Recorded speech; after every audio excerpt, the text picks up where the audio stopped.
Bismillahirrahmanirrahim. Assalamualaikum warahmatullahi wabarakatuh.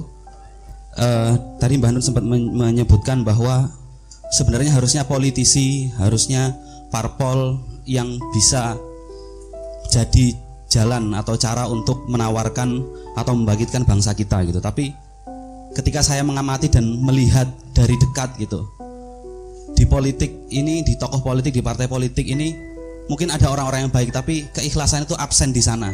Yang ada hanyalah ambisi, yang ada hanyalah pengaruh. Andaikan ada sedikit narasi, itu adalah jalan untuk mencapai ambisi dan keinginan yang itu nggak ada keikhlasan sama sekali. Nah, kira-kira bagaimana gitu melihat fenomena politisi kita seperti itu? Matur nuwun. Sebenarnya tidak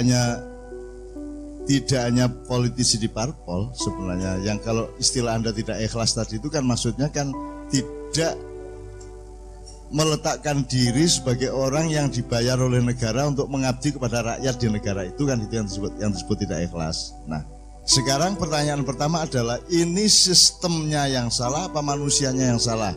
Kalau dari view Anda tadi seolah-olah manusianya yang salah, sistemnya sudah benar. Coba Anda pelajari sistemnya. Coba nanti bisa dialektis. Kalau Anda tidak percaya, Anda lihat nanti Anda jadi sarjana, terus apik kon wongi. Pikirannya ya seimbang, delok rakyat ya jernih gitu ya. Begitu Anda menjadi staf menteri, ya, kok mulai berubah wong iki gitu. Loh, kok mulai seje caranya delok rakyat gitu ya. Mulai berbeda cara dia memandang rakyat dan seterusnya. Jadi ketidakseimbangan itu adalah ancaman bagi setiap orang ketika sistemnya, gilingannya, kalau pakai istilah yang di Padang Bulan, kalau gilingannya memang buat Anda tidak seimbang. Jadi birokrasi dan pemerintahan Indonesia itu seperti kawah, di mana kalau Anda masuk kawah itu Anda menjadi tidak seimbang.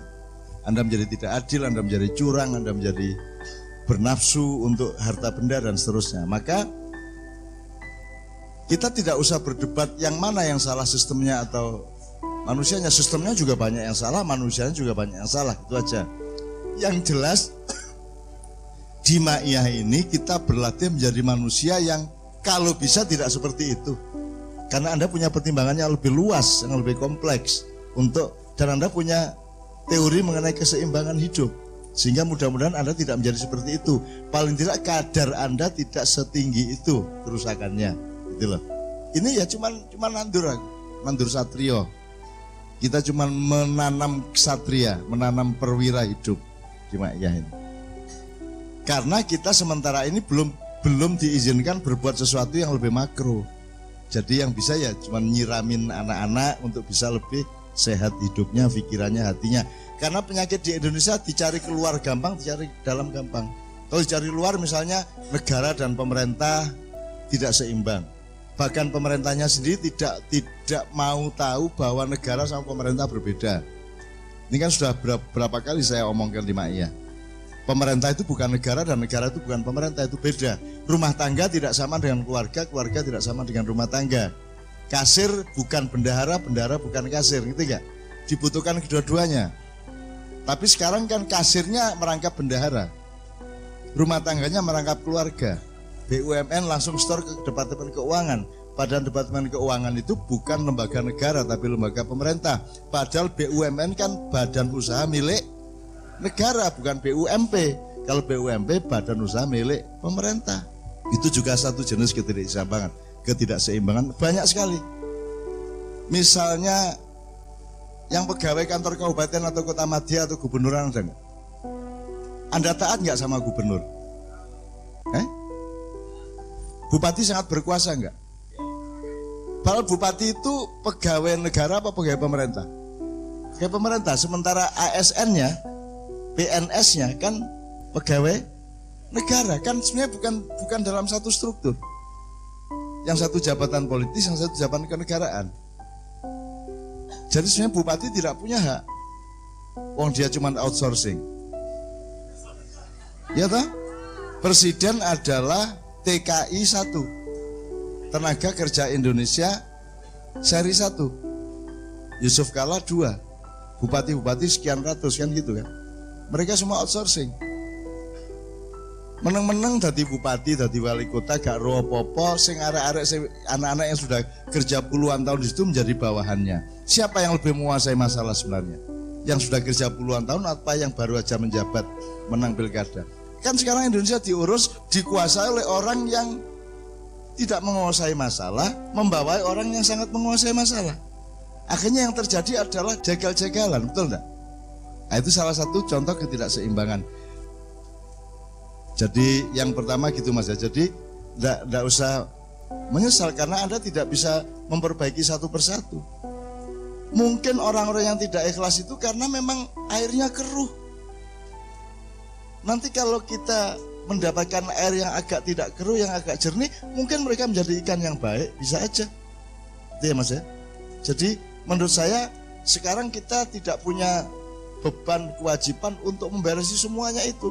Yang penting Anda sendiri tumbuh menjadi orang yang ikhlas, orang yang mencintai rakyat, orang yang jernih, orang yang seimbang, orang yang santun dan penuh kasih sayang. That's all. Udah cukup itu. Gitu loh, gitu ya. Yang penting Anda. Nah, siapa tahu Allah terharu loh, kok makin banyak ya jumlah anak-anak yang baik ya. Kalau gitu saya sembuhkan Indonesia. Siapa tahu gitu. Nah, kalau Allah yang menyembuhkan kan dia ngerti persis bikin viral apa. Bayangin kalau Allah yang bikin viral kan beres. Jadi nggak usah susah ya Mas, nggak apa-apa. Nanti Anda nggak gitu, tenang aja. Dunia di tangan Allah, nggak di tangan politisi, tenang aja. Mau saya sampai hari ini, saya ini resminya kan dibunuh berkali-kali dan tidak pernah diizinkan. Mungkin saya diakui rodok pinter titik arek iko, gitu ya. Jawab macam-macam rodok iso gitu ya. Tapi nek diakoni sebagai wong tapi lah gak tahu. Diakoni sebagai orang yang bersih dari ini dari itu kan gak tahu. Aku mek diakoni dadi wong paling kon takono Cak Nun mesti rom paling ngono tok. Jadi Anda kalau jadi orang baik di tengah air keruh di mana jaran-jaran pada larat ini, Anda jadi orang baik tidak akan diakui siapapun. Sebab kalau Anda menjadi orang baik, Anda menjadi orang ikhlas, Anda merupakan ancaman bagi kiri kanan Anda. Betul enggak? Kalau kamu jujur di kantor, kamu adalah ancaman bagi kepala kantor dan teman-temanmu yang mengajak korupsi. Betul enggak? Nah, Anda nanti baru diakui kebaikan Anda kalau sudah mati. Begitu mati kok pidatone kepala kantormu, ini selama dia ngantor.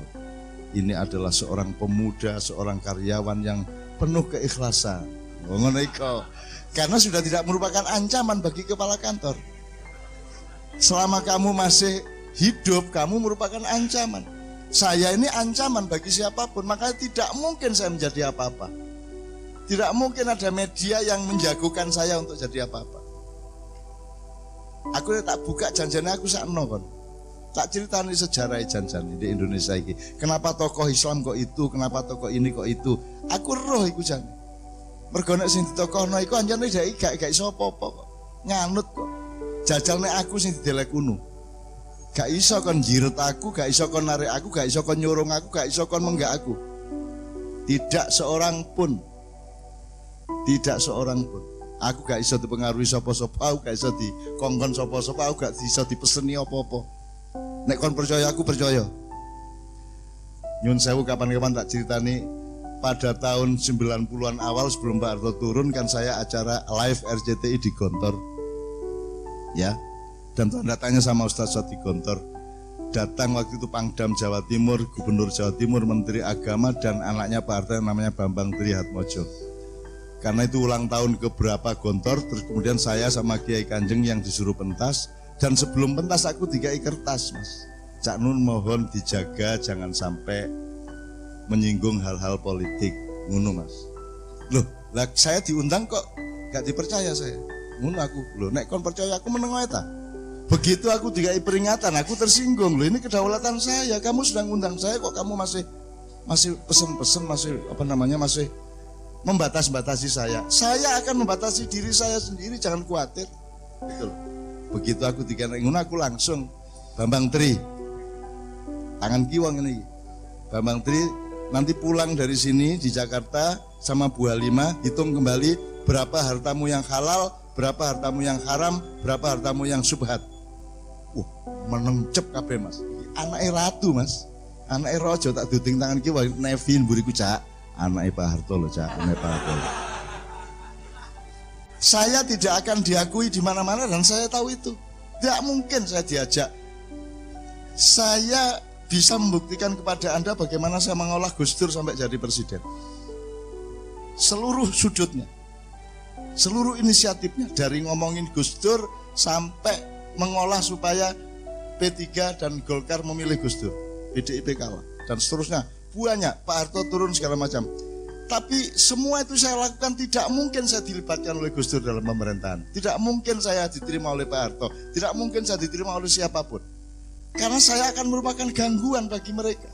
Ya apa caranya dia menteri Cak Nun ini? Gula mbangge lah bendino.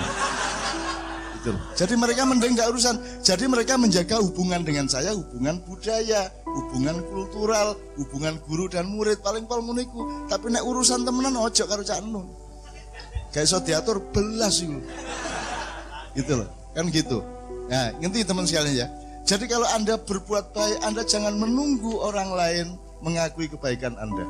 Anda berbuat baik dilihat oleh Allah dan Allah yang mengakuimu. Dan itu sudah sangat cukup daripada pengakuan seluruh manusia di dunia. Gitu deh. Kalau diomongkan jasa, wakeh deh, wakeh sing. Nek upama aku kadunyan, kalau saya ini bernafsu keduniaan, terkenal, berjasa, pahlawan, doktor, sak piturute ngono ya. Wakeh aku daftari, tapi saya tidak pernah nuntut dan saya melupakan itu semua. Karena saya tahu mereka tidak akan menghargai saya. Saiki misalnya UNER barusan mendoktorkan Muhaimin. Ya. Upama saiki ono universitas akan minta saya untuk menjadi diangkat di dokter honoris causa, mereka tahu saya pasti menolak. Pasti menolak. Telat. Nemen telat.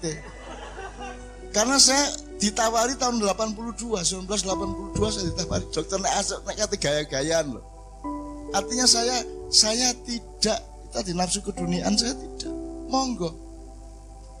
Pahala kan dari Allah, tidak dari Anda semua. Tugas saya mencintai Anda. Anda tidak perlu mencintai saya. Ya apa-apa kan gak mencintai aku. Aku bahagia nek mencintai kon. Tapi saya tetap mendoakan orang yang membenci saya. Dan orang yang membenci saya, yang memfitnah saya, yang membuli saya, yang mengadu domba saya dengan ustadz ini, ustadz itu.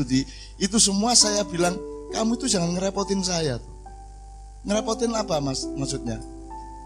Kalau orang berbuat jahat kepada saya, itu saya doakan untuk supaya diampuni Allah. Lah ngerepoti sih kon iku. Jadi aku mulai nambah Al-Fatihah lho. Bukan saya membalas dengan kebencian, saya akan mendoakan Anda supaya diampuni. Gitu loh. Itu ngerepotin lah, jumlah orang yang fitnah saya 10 setino. Gak nambah, awal saya 10, kayak anakku dia kadang-kadang keter ada nih. Gitu loh teman sekalian ya, jelas ya? Ya, jelas ya? Ya, oke.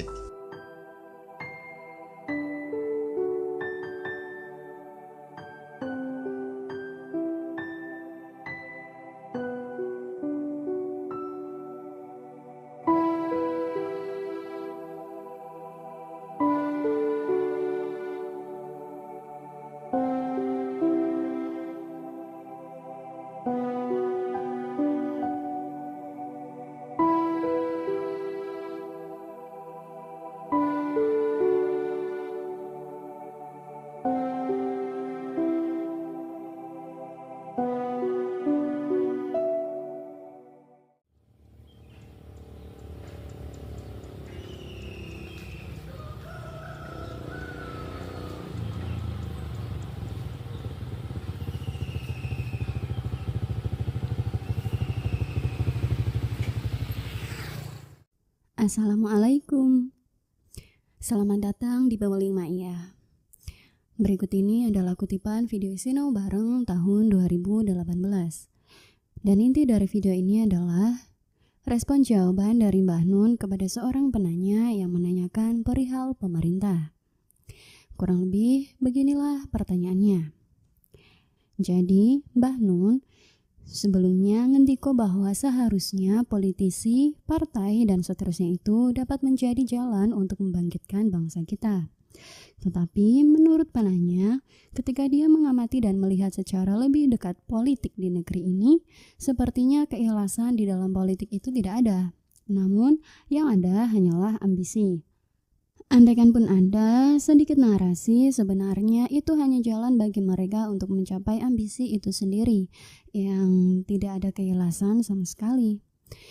Nah, pertanyaannya adalah, bagaimana pandangan Mbah Nun melihat politisi-politisi kita seperti begitu itu? Dan sebatas yang dapat kami tangkap, kurang lebih beginilah ulasan, rangkuman, atau pointer yang Mbah Nun tawarkan.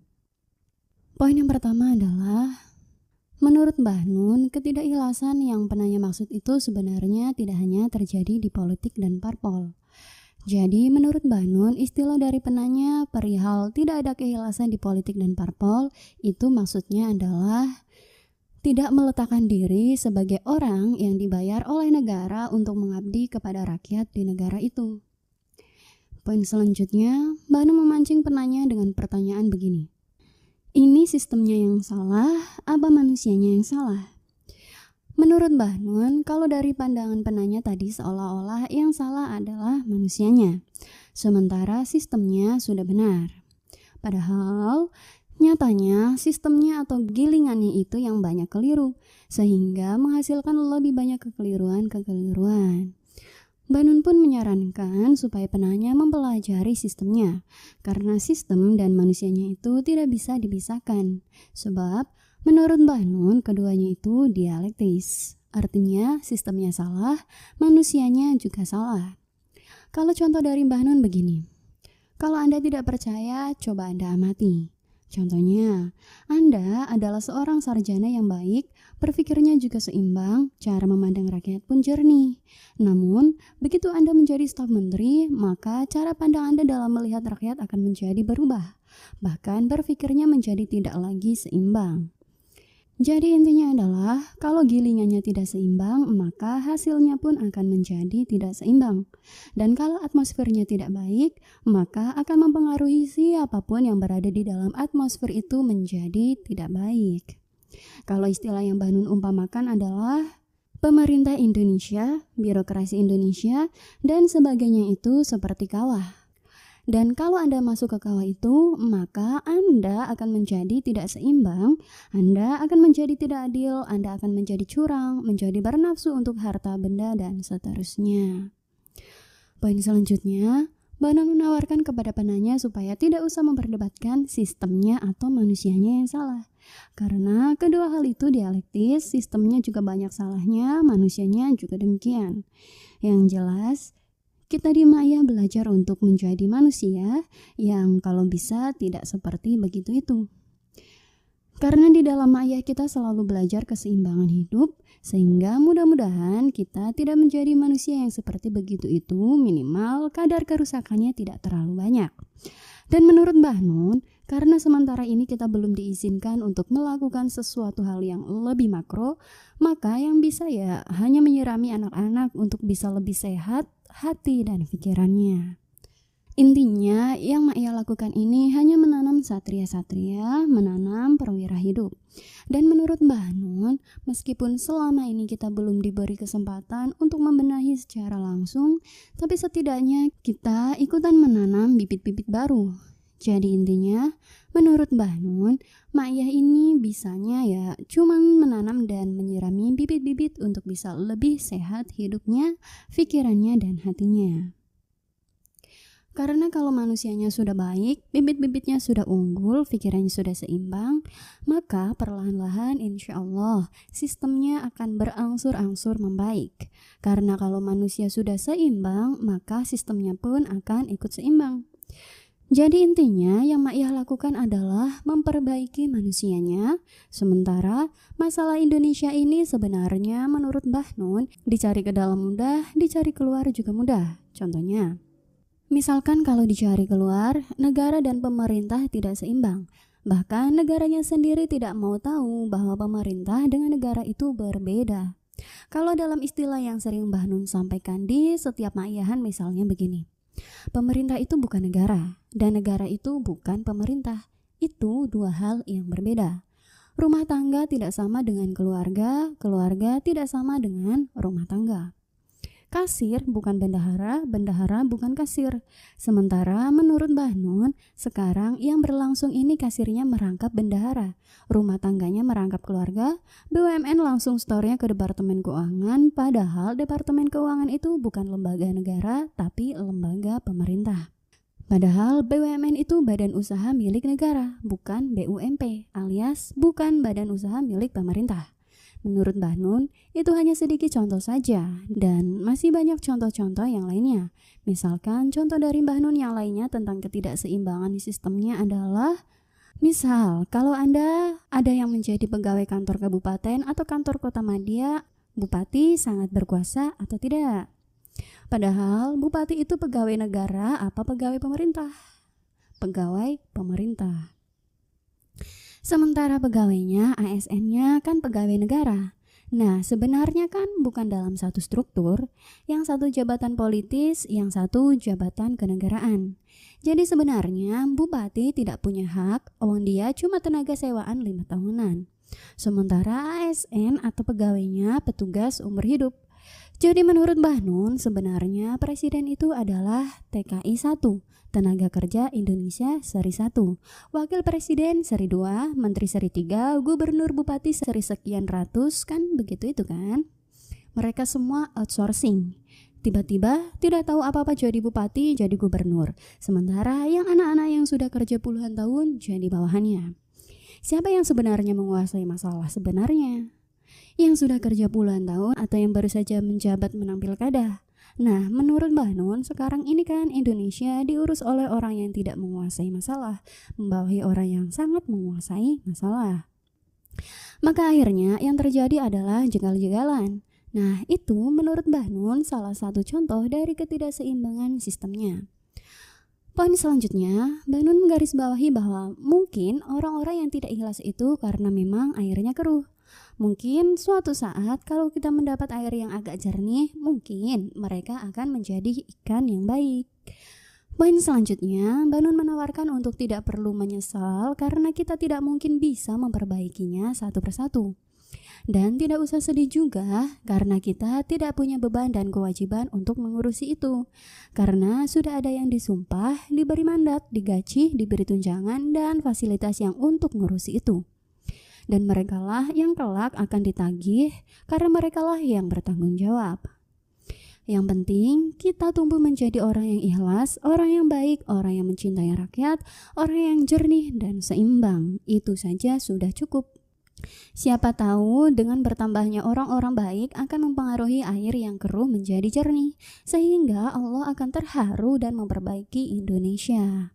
Karena pada hakikatnya Indonesia sudah terlalu sukar untuk disembuhkan, dan satu-satunya jalan hanyalah pertolongan Allah. Dan kalau Allah yang sudah menyembuhkan Indonesia langsung, maka tidak ada yang bisa menghalangi, dan tidak ada yang tidak mungkin bagi Allah, karena itu amat sangat mudah bagi Allah. Oke dulur-dulur, sampai di sini dulu ya ulasan atau pointernya. Sebenarnya masih ada begitu banyak hal yang dapat kita pelajari bersama dari kutipan Sinau Bareng pada video ini. Ulasan, pointer, atau rangkuman yang kami ungkapkan itu hanya sedikit gambaran saja. Dan semua yang kami ungkapkan itu bukanlah sebuah kebenaran. Hanya saja semoga dapat sedikit menambah referensi. Mohon maaf atas semua kelemahan sudut pandang kami, matur suwun dan sehat selalu saudaraku. Wassalamualaikum.